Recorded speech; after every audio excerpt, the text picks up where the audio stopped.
Independent Illinois pharmacies are in a money pinch. You're not going to see a lot of the pharmacies that are here in Illinois right now. From the chaotic implementation of the new Illinois Medicaid managed care system, we're not able to effectively take care of the customer because the state set it up to fail. I won't be here in a year if we don't do something about the managed care payments. To so-called pharmacy benefit managers, or PBMs.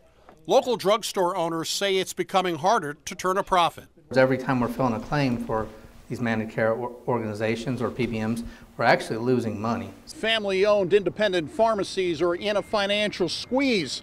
Many of them are forced to close their doors. Lawmakers in states across the country, including here in Illinois, are starting to push back to stop local pharmacies from disappearing. This bill is going to move forward, and you all are going to continue to talk, and my constituents are going to get their prescription drugs. The neighborhood pharmacies, the small pharmacies that serve communities all over the state, they're telling me that they're going broke, they're going bankrupt. Illinois pharmacies have been operating on tight profit margins for a number of years, and in 2016, the first cracks started to appear in central Illinois. I was in business for 17 years before I was forced out of business. Victory Pharmacy in downtown Decatur served a large patient population on Medicaid and Medicare. While profitable for many years, the changing drug pricing and payment system forced Victory to close its doors. I have to go on unemployment in America. I don't think that is appropriate. I don't think that is right. A longtime drugstore on the square in Taylorville and a grocery store in Decatur have all gotten out of the pharmacy business, and many more counties across Illinois are seeing their stores disappear. Look, we can't have a situation where we have entire counties in Illinois without a pharmacy. We can't have that. That's not good for anybody. PBMs, pharmacy benefit managers, are the middleman between the insurance company and the drugstore, telling pharmacists what prices they can charge for individual prescriptions. Pharmacy owners claim PBMs do not pay pharmacists enough to cover the cost of filling your prescription, a situation which happens frequently at Dale South Lake Pharmacy in Decatur and Save More Pharmacy in Mount Zion, which they say costs consumers and taxpayers. We're getting paid virtually next to nothing for the prescriptions, and the state of Illinois is paying a lot of money for those prescriptions. It's becoming a lot more difficult. We have a lot of instances where we're not even paid what we pay for the cost of the drug, so the prescription claim is underwater. April 1st was the start of the new Medicaid managed care system in Illinois. Patients frequently don't know how they are covered, and the local pharmacies tell me they are losing money on virtually every prescription they fill. They have no idea if their medication is covered, so we are spending time on the phone trying to get that information for them. We need to carve out pharmacies from these managed care contracts so that we are not losing money and the taxpayers of Illinois are not losing money. Lawmakers are being urged to act before more pharmacies in Illinois are forced to shut their doors. What's happening with managed care has a very good possibility of putting us out of business. If we go out of business, I have 38 employees. Look at the impact that has on the state. Your local drugstore, looking for a cure in a sick prescription drug system. For the I-Team, Doug Wolfe, WAND News. Sullivan Drugs in Carlinville is facing mounting pressure from a prescription drug system that appears to be forcing independent pharmacies in Illinois to lose money when they fill your prescriptions. 26 years I've built that pharmacy, and they want to come in and steal it, and they want to use state tax dollars to do it. According to Owen Sullivan, his pharmacy is facing significant losses due to the state's new Medicaid managed care program and restrictive pricing from pharmacy benefit managers, commonly known as PBMs. I honestly, even with a paid-off business, because I'm going to be paid off in 4 or 5 months, I don't think I can keep my doors open because I'm going to be in the negative so much that I can't keep up with how much I'm losing. PBMs are the middleman between insurance companies and your pharmacist. PBMs set the price on how much pharmacists are being reimbursed for each prescription they fill. By contract, the pharmacist must fill the prescription, even if they are losing money on that transaction. The independent pharmacies are losing money, the taxpayers are paying more money, and somebody in the middle is making a lot of money. We have no control over what we're reimbursed. It's a take it or leave it contract, and sign it or do without the business. David Falk has 17 pharmacies, including Save More in Mount Zion. A large percentage of the prescriptions he is filling lose money. It's about 25% of the volume. So about a quarter of everything you do loses money. Exactly. One of the largest PBMs doing business in Illinois is CVS Caremark. Caremark has the attention of lawmakers in the Illinois legislature, where State Senator Andy Menard, Senator Sam McCann, and Representative Mary Flowers want to take a closer look at PBMs and their role in the state's managed care system. To open up those contracts so that we can see the details of how I believe these contracts are being manipulated by CVS to stamp out competition, which also raises the costs for taxpayers and doesn't improve health care delivery in Illinois today. There are towns in downstate Illinois where really the only place to access any kind of health care is the local pharmacy. They don't have a local hospital. We need the pharmacists, but guess who we don't need?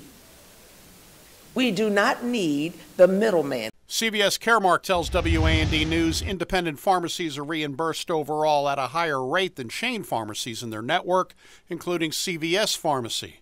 Caremark goes on to claim over the past 5 years, revenue for independent pharmacies have increased 35% and their overall profit has increased 22 to 24% over the past decade. It further states in 2017 it kept prices flat despite a 10% increase due to manufacturer price inflation.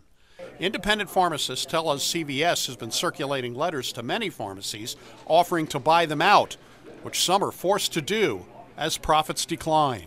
I've got tons of business. It's not a business problem. They can buy this store and pay themselves more, and they'll profit immensely. Since July of 2017, we know of at least 18 pharmacies in the state of Illinois that have either had to sell out to CVS or a different retailer or just shut down altogether. That's only going to reduce access to pharmaceuticals for individuals in Illinois, particularly in downstate Illinois, but it's also going to raise the cost to taxpayers. That's a lose-lose. CVS Caremark says it would make no sense to push independent pharmacies out since they need them in order to have a successful pharmacy network. As drugstores struggle, many could close, creating hardship for the disabled, low-income, and senior citizens who would have to drive long distances to fill prescriptions. So these people are having to drive half hour, 45 minutes, 60 minutes even to get a prescription. Once independents are gone, those areas won't have any service. They'll be an underserved area where there's no access to prescription care. Managed care, PBMs, pharmacies, and lawmakers poised for a showdown in the Illinois legislature. For the I-Team Indicator, Doug Wolfe, WAND News. Sitting on Vine Street, Dick's Pharmacy in downtown Arthur is owned by Cindy Reed. For 6 years. With a population of just 2,200, Arthur is in the heart of Illinois Amish country. It's a drugstore Arthur residents have depended on since 1930. We're at 40 deliveries today. Like drugstores in bigger cities, Dick's Pharmacy is feeling the financial squeeze created by the state's new Medicaid managed care program and pricing pressures from pharmacy benefit managers, or PBMs. Cindy Reed owns the drugstore, and like most independent pharmacies, it's tough to make a profit. Especially under the managed care, it's mostly losses, and significant losses. One example is a prescription for penicillin for a child with sickle cell. Before April 1st, when the new managed care program started, Cindy was getting nearly $12 to fill the prescription. But since April 1st, the amount she has paid has dropped dramatically. It takes us about 30 to 40 minutes of employee time to do that. They pay me $1.18 over the cost of the drug. You're making $1.18 on 30 to 40 minutes work. Yes, under the new managed care. Does that pay your light bill? No, sure doesn't. Pharmacy benefit managers, PBMs, are the middleman between the insurance company and your local pharmacy. It's the PBM that sets the price the pharmacist is paid, and drugstores feel they are being squeezed when it comes to the pricing of prescription drugs. Independent pharmacies are hoping lawmakers will pass legislation quickly that will make pricing more competitive. The state of Illinois is only one of 4 states that has no PBM regulation at all. Independent pharmacies point to one of the largest PBMs, CVS Caremark, saying Caremark pays CVS pharmacies more for prescriptions than they do to smaller drugstores. It's a claim CVS denies, telling us independent pharmacies are reimbursed overall at a higher rate than the chain pharmacies in their network, including CVS Pharmacy. Cindy Reed points to cases where Caremark appears to be paying CVS pharmacies more money. Claims where the chain profits at least $800 and I lose $150. Take these prescriptions for an epilepsy drug. Cindy says her store loses money filling this prescription. $46 under the cost of the drug. However, if it's filled at CVS, CVS is paid $2,500. Which gives CVS a profit of over $500. It is frequently cheaper for you to buy your prescription drugs using cash rather than your insurance. But pharmacists cannot tell you those drugs may be cheaper if you pay cash due to PBM contracts, which impose a gag rule on your pharmacist. Technically, we cannot, under those contracts, we cannot offer them the cheaper cash price. But I can't come to you and say, hey, you know, if you didn't run this through your insurance, you could get this cheaper as a cash price from me. We're not allowed to tell the patient that if they pay cash for a drug, it's cheaper. If we do that, we're in violation of the contract. And we also cannot tell them that we take a loss on their prescriptions. Cindy's Pharmacies and Arthur and Sullivan provide needed care to residents from several counties. We pull patients from Moultrie, Douglas, Piatt. A needed service to thousands of rural customers. It's going to quickly become a very dire situation, especially in areas like Arthur. These managed care organizations and the pharmacy benefits managers are taking taxpayer funds out of Illinois, and we need no help in that. Taxpayer money leaving Illinois, and some Illinois pharmacies shutting their doors for good. In Arthur, Doug Wolfe, WAND News.